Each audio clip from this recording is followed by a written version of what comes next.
அகிலா பிரகாசம் கார்டனின் அன்பான வணக்கங்கள். கமெண்ட்ஸில் கோழிக்கொண்டை செடி வளர்ப்பு பற்றி சொல்லுங்கன்னு கேட்டிருந்தாங்க. அதை பற்றி இந்த வீடியோவில் பார்க்கலாம்.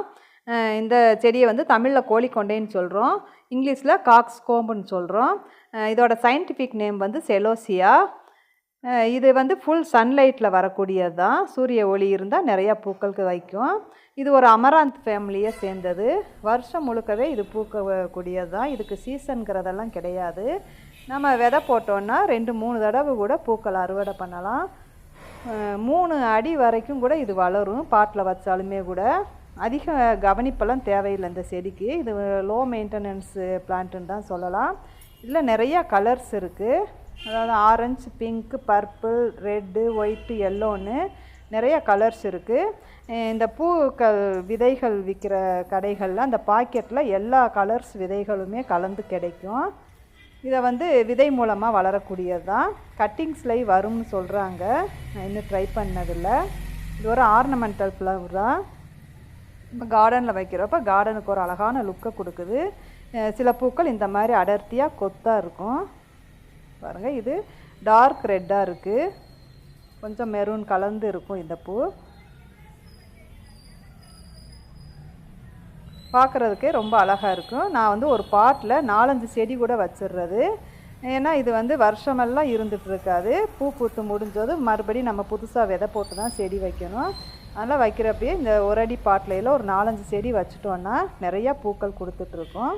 நீங்கள் ஒரு செடி வைக்கிறதுனாலும் வைக்கலாம்.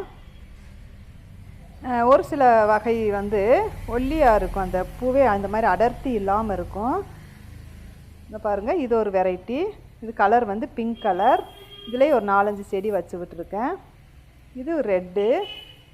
வேறு ஒரு செடியை சுற்றி விதையை போட்டு விட்டேன். அந்த நாற்றுலையே பூ வச்சிருச்சு பாருங்கள். இது ரெட் கலர். இந்த பூ வர்ற வரைக்கும் இருக்கட்டும்னு அப்படியே விட்டுட்டேன். அதுலேயே பூத்துட்ருக்கு. இப்போ இந்த செடியில் எல்லாமே விதை வச்சிருச்சு. விதை இந்த மாதிரி நல்லா முத்துனதுக்கப்புறம் பூ வந்து அந்த விதையோட வெயிட்டுக்கு சாய ஆரம்பிச்சிரும். பாருங்கள், இந்த இடத்துல தான் விதை இருக்கும். இந்த ரெட் கலரில் இருக்கிற அந்த பூவில் விதை இருக்காது, அந்த காம்பொட்டி இருக்கும். நாம் இந்த பூவை இந்த மாதிரி பறித்து அந்த விதைகளை வந்து நம்ம சேகரித்து வச்சுக்கலாம்.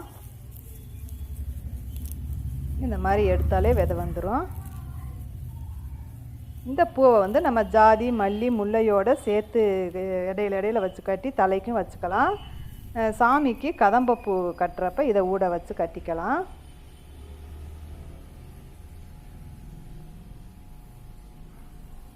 பாருங்கள், இது அதோட விதை. அரைக்கிற விதை மாதிரியே இருக்கும்.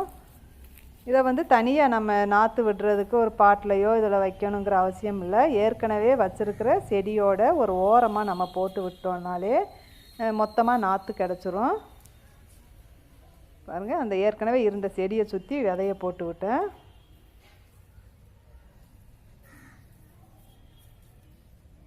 இந்த மாதிரி நீங்கள் ஒரு ஓரமாக விதைகளை போட்டு லேசாக மண்ணை கிளறி விட்டீங்கனாலே போதும். டெய்லி நம்ம தண்ணி ஊற்றுறப்ப அங்கே மொத்தமாக நாற்று கிடச்சிரும். அதில் நீங்கள் நல்லா ஆரோக்கியமாக வந்திருக்கிற நாற்றை எடுத்து வேறு பாட்டுக்கு மாற்றி வச்சுக்கலாம். இல்லை, நிறைய பூச்சி தொந்தரவெல்லாம் அதிகம் இல்லை. வாரம் ஒரு தடவை நீம் ஆயில் ஸ்ப்ரே பண்ணாலே போதும். உரம்னு எடுத்துக்கிட்டோம்னா மண்புழு உரம், பின்னாக்கு கரைசல், மீன் அமிலம்னு மற்ற செடிகளுக்கு நீங்கள் உரம் கொடுக்குறப்ப இதுக்கும் கொஞ்சமாக கொடுத்துக்கலாம். இந்த பூக்களெல்லாம் கட் பண்ணி எடுத்துகிட்டு மறுபடி ஒரு தடவை தலையை விடலாம். அப்போ ஒரு தடவை பூக்கள் கிடைக்கும். இப்படி ஒரு 2-3 தடவை பூக்கள் கிடைக்குது. இது பிங்க் கலரு. இது ஒரு வெரைட்டி. இது ரெட்டு. இந்த மாதிரி உங்களுக்கு தெரிஞ்சவங்ககிட்ட இருந்து விதை கிடைச்சா ட்ரை பண்ணுங்கள். அப்படி இல்லைன்னா பாக்கெட்டில் விற்கிற விதைகளை கூட வாங்கி போட்டு செடி வைங்க. கட்டாயம் நம்ம கார்டனில் இருக்க வேண்டிய ஒரு அழகான பூக்கள் கொடுக்கக்கூடிய செடி.